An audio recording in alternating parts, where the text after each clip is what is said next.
Chewing toy ಕೊಟ್ಟಿಲ್ಲ ಅಂದರೆ ಹೊಟ್ಟೆ ದಪ್ಪ ಇರುತ್ತೆ, ತಲೆ ಸಣ್ಣ ಇರುತ್ತೆ. ಆ ಸ್ಕಲ್ಲು ಡೆವಲಪ್ ಆಗಿರೋದೇ ಇಲ್ಲ.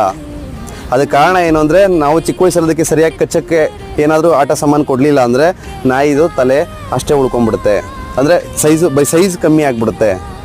ಸೊ ಹಂಗಾಗಿ ನೀವು ಚೆನ್ನಾಗಿ ಅದಕ್ಕೆ ಕಚ್ಚೋದಕ್ಕೆ ನನ್ನ ಪರ್ಸ್ನಲ್ ಫೇವ್ರೇಟು ಯಾವುದು, ನಾವು ದುಡ್ಡೇ ಕೊಡ್ದೇನೆ ಬೇರೆ ಯಾವ ಎಕ್ಸ್ಪೆನ್ಸಿವ್ ಟಾಯ್ನ ತೊಗೊಂಬರ್ದೇನೆ ನೀವು ಆರಾಮಾಗಿ ನಿಮ್ಮ ನಾಯಿಗಳಿಗೆ ತೆಂಗಿನಕಾಯಿನ ಕೊಡ್ಬೋದು. ಅದರಿಂದ ಏನೂ ಪ್ರಾಬ್ಲಮ್ ಇಲ್ಲ, ಬೇರೆ ಸಮಸ್ಯೆ ಸೈಡ್ ಎಫೆಕ್ಟ್ಸ್ ಏನೂ ಇಲ್ಲ.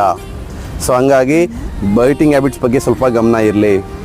ನಿಮ್ಮನ್ನು ಕಚ್ಚಬೇಕಾದ್ರೆ ಬೇರೆ ಟಾಯ್ ಜೊತೆಲಿ ಅದನ್ನು ರೀಡೈರೆಕ್ಟ್ ಮಾಡಿ. ನೀವು ಕೈನ ವಾಪಸ್ ತೊಗೊತಾ ಇದ್ದರೆ ನಾಯಿ ಆ ಕೈ ಮೇಲೆ ಇನ್ನೂ ವ್ಯಾಲ್ಯೂ ಜಾಸ್ತಿ ಆಗುತ್ತೆ, ಅಥವಾ ಕಾಲ ಮೇಲೆ ಇನ್ನೂ ವ್ಯಾಲ್ಯೂ ಜಾಸ್ತಿ ಆಗುತ್ತೆ, ನೆಗೆದು ಕಚ್ಚಕ್ಕೆ ಶುರು ಮಾಡುತ್ತೆ. ಅದನ್ನು ಕಚ್ಚಬೇಕಾದ್ರೆ ನೋವಾಯಿತು ಅಂತ ನೀವು ಕೊಡೋ ಎಕ್ಸ್ಪ್ರೆಷನ್ ಕೂಡ ನಾಯಿ ಎಂಜಾಯ್ ಮಾಡುತ್ತೆ, ಪಪ್ಪಿ ಎಂಜಾಯ್ ಮಾಡುತ್ತೆ. ಸೊ ಹಂಗಾಗಿ ನೀವು ಭಾಳ ಕೇರ್ಫುಲ್ಲು. ನಾಯಿಗೆ ನೀವು ಬೈಟಿಂಗ್ ಹ್ಯಾಬಿಟ್ಸ್ ಬಗ್ಗೆ ಏನಾದರೂ ಹೇಳ್ಕೊಡ್ತಾ